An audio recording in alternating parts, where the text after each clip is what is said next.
Imagine a place where the silence itself feels alive, where every step you take sinks into soft moss and ancient roots, yet not a single bird sings, not a single breeze stirs the branches. A forest where the trees grow so densely together, their trunks twist into one another, blotting out the sky until you no longer know whether it's day or night. This is Aokigahara, Japan's infamous sea of trees. To some, it's breathtaking nature at the foot of Mount Fuji. To others, it's a labyrinth of despair, a cursed woodland whispered to be haunted by restless spirits, illusions, and the echoes of thousands of souls who never returned. Tonight, we step into that forest. But be warned, what you're about to hear is not for the faint of heart, because Aokigahara is no ordinary forest. It is a place where the line between the living and the dead has been blurred for centuries, where folklore and tragedy bleed into one another until the entire land feels cursed. This is not just a story about trees and silence.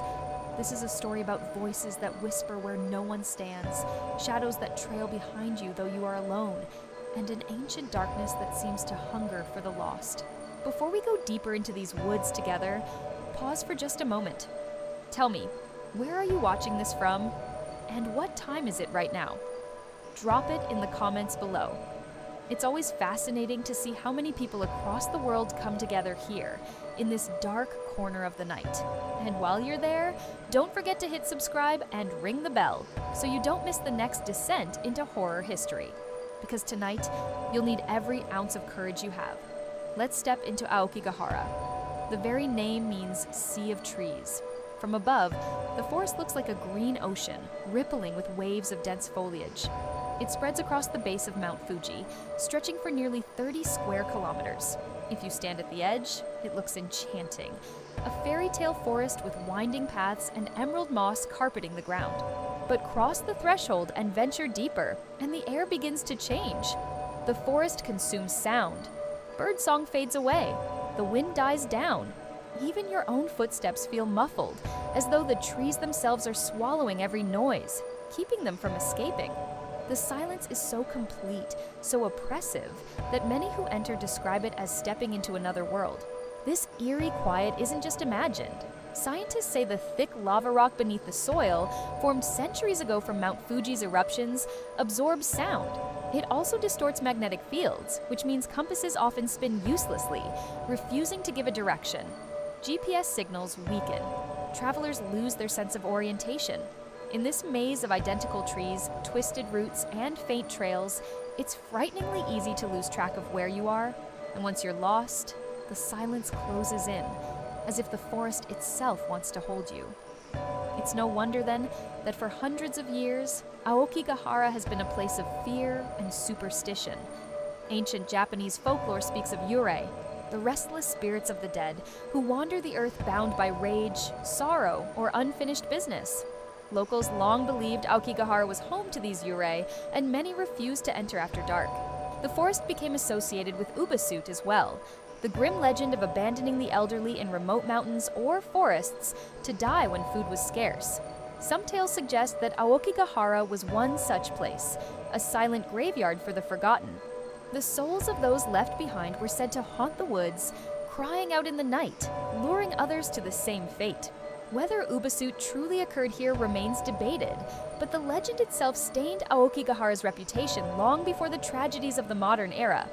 Villagers would whisper warnings, "Don't stray too deep. The forest calls those who wander." Children were told not to look into the trees too long at dusk, for fear they might see a pale figure waiting.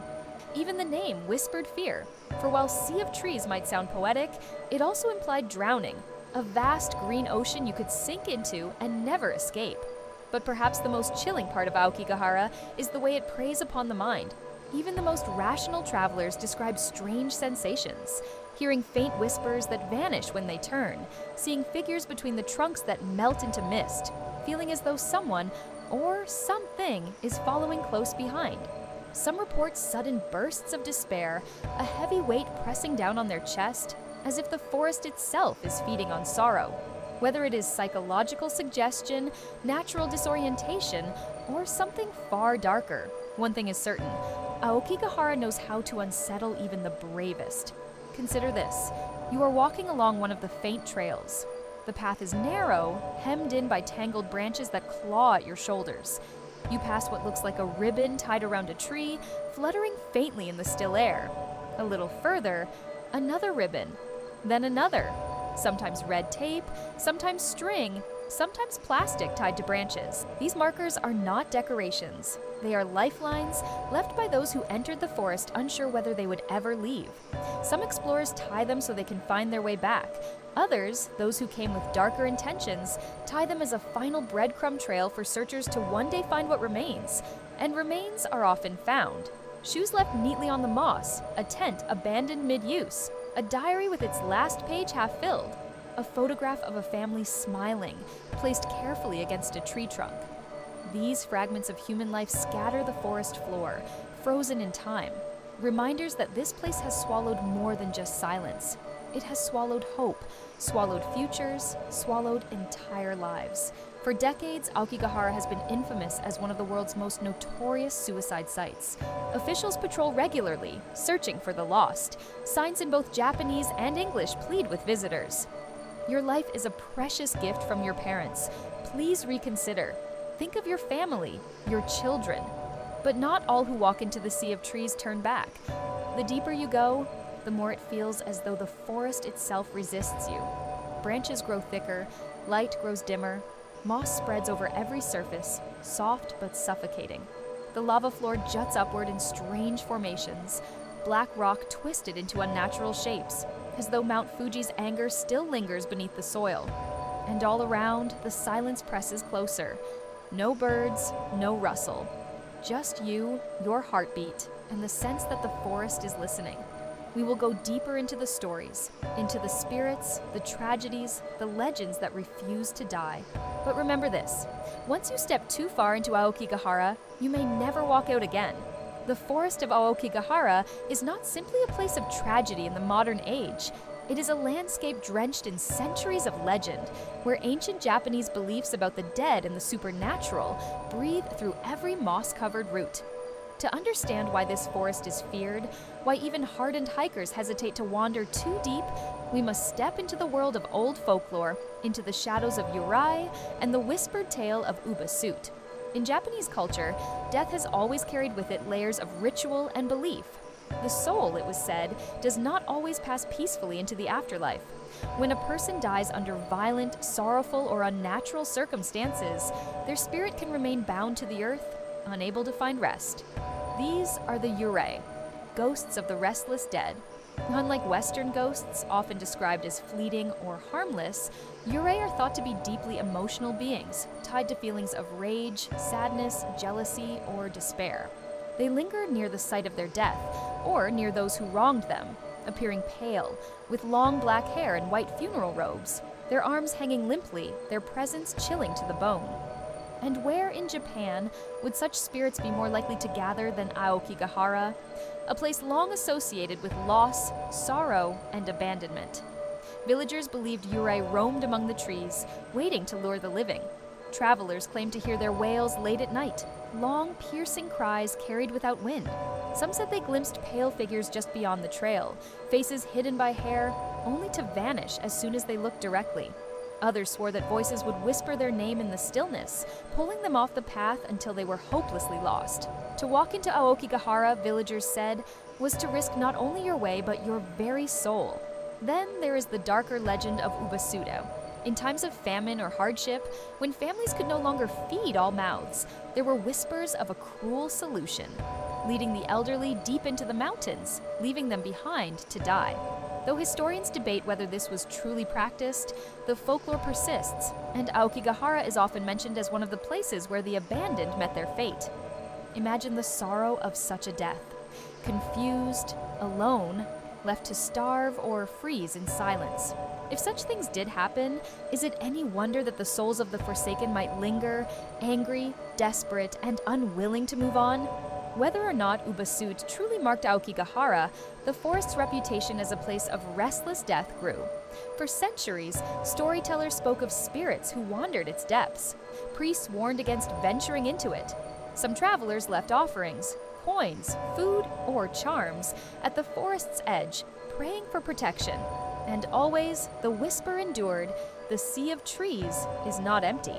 It is full of shadows, full of voices, full of those who once entered but never returned. Even today, hikers who stray off the official paths report sensations that echo the old beliefs. Some describe sudden disorientation, as though the trees rearrange themselves to confuse. Others recall hearing something just behind them, footsteps too light to be their own, twigs snapping when no one else was there. A few claim they've seen figures in white drifting among the trees, only for them to vanish when approached. Scientists point to psychological suggestion. When a place is so infamous, the mind creates what it fears. But those who have walked there at night tell a different story. They insist the forest breathes. It listens, it watches, and it does not forget. One story tells of a group of students who dared each other to camp overnight in Aokigahara. They set up their tent in a clearing and tried to laugh off their fear, telling ghost stories until sleep eventually took them. In the dead of night, one of them awoke to find the zipper of the tent half open. Thinking it was the wind, he pulled it closed and lay back down.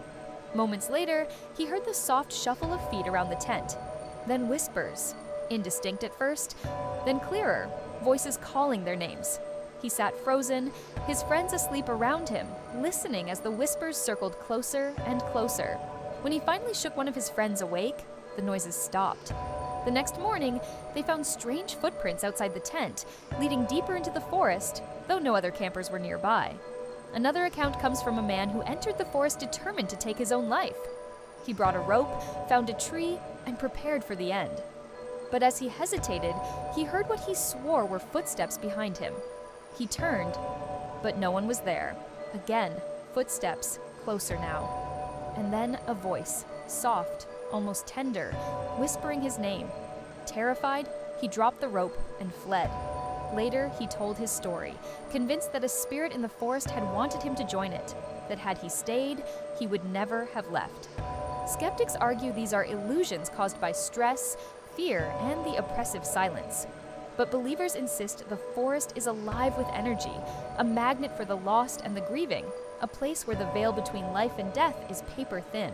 Once you are inside, they say, the forest wants you to stay. And some do. That is why the ribbons, the tapes, the strings tied around the trees are so haunting. They stretch like lifelines through the undergrowth, bright streaks of red or yellow against the green. Some lead back to the trails, used by hikers who fear getting lost. Others wander deeper and deeper still, ending in emptiness, or in a scene that searchers wish they had never found. A tent with half-zipped flaps, a coat draped neatly over a branch, a pair of shoes placed side by side. These markers tell silent stories of those who entered with intention, those who perhaps heard the same whispers, those who gave in to the forest's stillness and never returned. The police and volunteers who search Aokigahara for missing persons speak of a heavy weight in the air. Some cannot bring themselves to continue after a time. They tell of entering and feeling watched, of finding remains that seem staged as if the person had wanted to leave a message. Sometimes it is a note. Sometimes a diary, sometimes nothing at all, just silence. The kind that presses on your ears and heart until you cannot bear it. Even now, the forest is patrolled, signs warning visitors not to give in, urging them to think of loved ones. Yet despite the warnings, despite the signs, despite its dreadful reputation, people still enter. They come seeking silence, seeking escape, or perhaps even seeking the very spirit said to haunt the trees. And once they step beyond the first few rows of trunks, the outside world disappears. No traffic sounds, no city lights, only endless green, twisting paths, and the suffocating quiet. You might think you can handle it, that it is only a forest, but stay long enough and you may begin to feel it.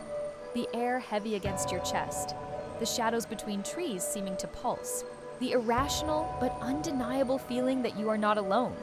The longer you remain, the more it becomes clear. Aokigahara does not want you to leave unchanged. By now you might wonder, what happens to those who don't make it out? What is it truly like for the searchers who stumble upon those who stayed? And what stories do they bring back of the spirits they felt, the curses they sensed, and the horrors they glimpsed? Stay with me, because the next part of our journey into the Sea of Trees will take us into those accounts. The unsettling encounters of the living with the dead, the moments where silence became unbearable, and the legends that suggest the forest is far more than trees and shadows. The deeper you walk into Aokigahara, the more you begin to understand why people call it one of the most unsettling places on Earth. At first, it feels like any other forest, lush, green, and quiet. But then you realize that the quiet isn't peaceful. It's wrong. It's heavy. There are no birds calling overhead, no rustling of animals moving through the undergrowth, no wind threading its way through the branches. The silence itself seems alive, pressing against your chest, pressing into your ears, as if the entire forest is holding its breath, listening, waiting. Travelers who step off the main trails almost always mention this silence. They describe it as suffocating, as though their very thoughts echo too loudly. It is in this silence that imaginations run wild, and fear begins to build with every step. Imagine walking along a narrow path, the roots twisting like veins beneath your feet, the moss-covered trunks rising around you like walls. The deeper you go, the less the world feels like it belongs to the living. And then you see it, a blue tent hidden behind the trees. At first, you think someone is inside. The fabric moves ever so slightly as though breathing. You call out, but there's no reply. You move closer, unzip the flap, and find only emptiness. A diary left open on the ground, half a bottle of water, a pair of shoes neatly placed together. The person who lived here is gone, vanished into the forest, and no one knows if they ever came back out. Search teams find these camps often, scattered like ghostly reminders of those who stood at the edge of life and death, unsure of which way to fall. Some locals believe the spirits of Aokigahara lure them away, whispering in the dark, guiding them to their final resting place among the roots. Those who walk too far often tell stories that sound less like the tales of hikers and more like nightmares. There was a man who once entered the forest on a dare. He wasn't suicidal, he wasn't depressed, he was curious. He thought he could prove himself braver than his friends by going deeper than anyone else dared. He laughed as he tied a ribbon to the trees, thinking he'd use it to trace his way back. But as night fell, his laughter died. His compass spun without direction. His phone showed no signal. And then, the voices began. At first they were faint, almost like the wind. But soon he heard them calling his name, whispering, taunting. Sometimes they laughed, thin and hollow, echoing all around him. He shouted back, demanding to know who was there, but the voices never answered, only mocked him. Terrified, he tied more ribbons, marking his path. Yet no matter how carefully he tried to follow them, they led him in circles. By the time he collapsed against a tree, he was sure the forest meant to keep him forever. Hours later, a search party found him lying just a few meters from the main trail. When asked why he hadn't simply walked out, his voice shook as he gave his answer. The forest wouldn't let me. Others who dare to venture into Aokigahara speak of lights that drift between the trees. Small glowing orbs floating just above the ground, pulsing softly before darting into the darkness. Paranormal investigators have captured them on film, convinced they are the restless souls of the dead. Skeptics dismiss them as tricks of light, but those who witness them insist that the orbs feel intelligent, as though they are watching, waiting, leading. One team swore they saw a pale figure of a woman in white, her long black hair hiding her face. She stood still among the trees, watching. When they rushed toward her, she dissolved into mist, leaving only the silence behind. Even the bravest investigators often leave with more questions than answers. The most terrifying experiences, however, are not of lights or shadows, but of the forest's unseen hands. People often describe the feeling of being touched, tugged, pulled back. One man recalled hiking with a camera when he suddenly felt a firm grip on his sleeve. Certain someone was behind him, he turned, but saw no one, only the faint outline of what looked like a child slipping away between the trees. Others have reported hearing screams that pierce the silence, high-pitched, desperate cries for help. Searchers who follow the sound always end up in the same place, alone, with nothing but the thundering silence to greet them. The cries vanish as quickly as they began, leaving them to wonder whether they had heard the living or the dead. There is also the curse of objects taken from the forest. Spiritualists warn that nothing should ever be removed from Aokigahara. Not a branch, not a stone, not even a leaf. Those who ignore this rule often regret it. Locals tell stories of people who took souvenirs home only to be haunted by nightmares and strange occurrences. They hear knocking on their doors at night, see shadows moving across their walls, feel the weight of unseen eyes watching from the corners of their rooms. It is said that the forest clings to its belongings, just as it clings to the souls who die within it. In modern times, Aokigahara has drawn the attention of filmmakers, journalists, and YouTubers. Some come searching for evidence of ghosts, others come chasing views, and some come with no respect at all. You may remember the infamous case of a vlogger who filmed a body in the forest and laughed about it, turning one of the world's most tragic places into a circus. The backlash was immediate and fierce, but what many found strange was how ordinary the forest looked in his footage. To the camera, it was just trees, leaves, and soil. Yet those who have truly been there insist that no camera can capture the weight of the place, the way it presses on you, the way it makes you feel like you are trespassing on something ancient and sacred, something that does not want you there. People who leave Aokigahara often carry something with them. Not a ghost, not a curse, but a heaviness that lingers long after they're gone. Survivors describe weeks of nightmares, visions of endless corridors of trees, shadows that watch without faces, screams that echo in their sleep. Some wake in the night with the sensation of roots curling around their feet, pulling them back toward the forest. Even those who believe in nothing find themselves changed, haunted by the memory of silence so deep it felt alive. Now imagine this. You are walking through Aokigahara at dusk. The last traces of light are fading, your flashlight beam slicing through the darkness. Every tree looks the same. Every path feels like it could be the last. You hear it then, the crunch of leaves behind you. You spin around, but the path is empty. Your breath quickens, your pulse thunders in your ears. You take a step forward, and suddenly a shadow flickers across your vision, darting between the trees. Your rational mind says it's nothing, but your heart knows better. Do you chase it? Do you run? Or do you stand frozen, waiting for whatever is watching you to make its move? This is the test of Aokigahara. Not whether you believe in ghosts, but whether you can endure the weight of its silence, its despair, and the feeling that the forest itself is alive. The truth is, whether haunted by spirits or not, the tragedies that have occurred here have left behind a residue too strong to ignore. Every death leaves an imprint. Every broken soul adds another layer to the atmosphere.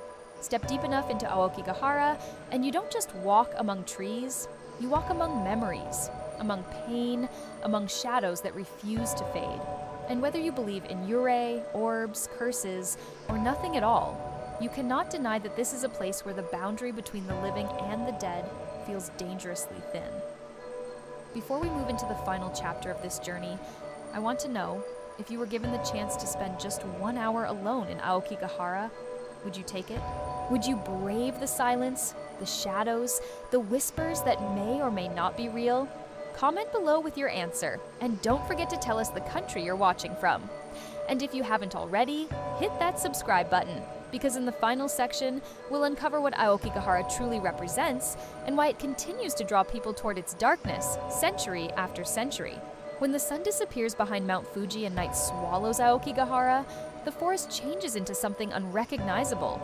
In daylight, the dense trees are intimidating, but at least you can still trace the faint outlines of the trails, still feel a connection to the world outside. At night, however, even the bravest souls admit that Aokigahara feels like it belongs to another dimension. Flashlights catch only fragments, twisted roots, wet moss, a flash of bark, a shadow that seems to vanish the moment you focus on it. The darkness is not simply an absence of light here, it feels alive, wrapping around you, pulling you deeper. For centuries, people have believed that this forest is not just a place, but a doorway. A liminal zone where the living and the dead walk side by side, where every step could lead you out of the world you know and into something else entirely. Japanese folklore warns of yurei, spirits who have died with unresolved anger, sorrow, or vengeance. These are not peaceful ancestors who guide or protect.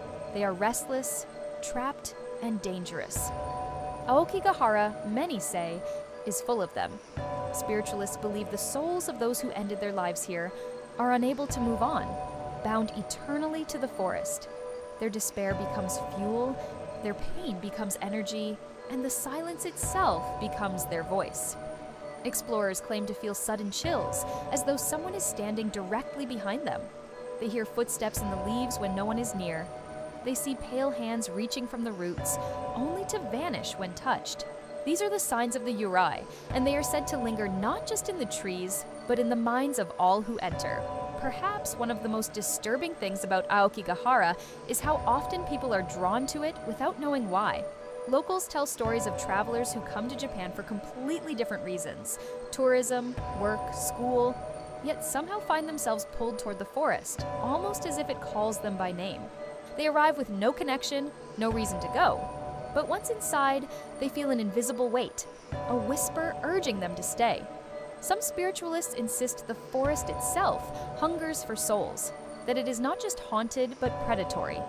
Imagine that for a moment, a forest not as a backdrop for human tragedy, but as an active participant, feeding on despair, growing stronger with every life it takes.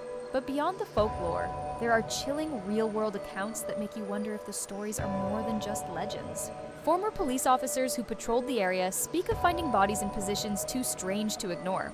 One described a man who had tied a rope to a tree, sat for hours in contemplation, and then vanished. His belongings remained, but his body was never found. Search teams scoured the area, but it was as if the forest had swallowed him whole.